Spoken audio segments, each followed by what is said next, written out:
তোমাকে সৃষ্টি করেছেন, তোমাকে সুঠাম ও সুসামঞ্জস্য করে গড়েছেন এবং যে আকৃতিতে চেয়েছেন তোমাকে সেভাবেই গঠন করেছেন।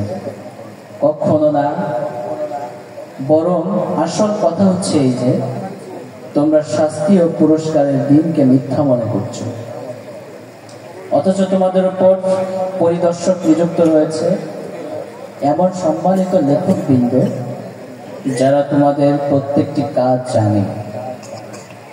নিঃসন্দেহে নেক লোকেরা পরম আনন্দে থাকবে আর পাপীরা অবশ্যই যাবে জাহান্নামে।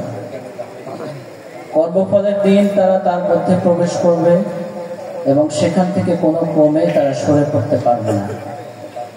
আর তোমরা কি জানো ওই কর্মফল দিনটি কি? হ্যাঁ, তোমরা কি জানো ওই কর্মফল দিনটি কি?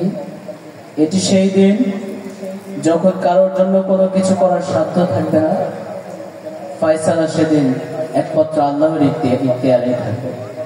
বারাকাল্লাহু লানা ওয়া লাকুম ফিল কুরআনিল আযীম। আসসালামু আলাইকুম ওয়া রাহমাতুল্লাহ।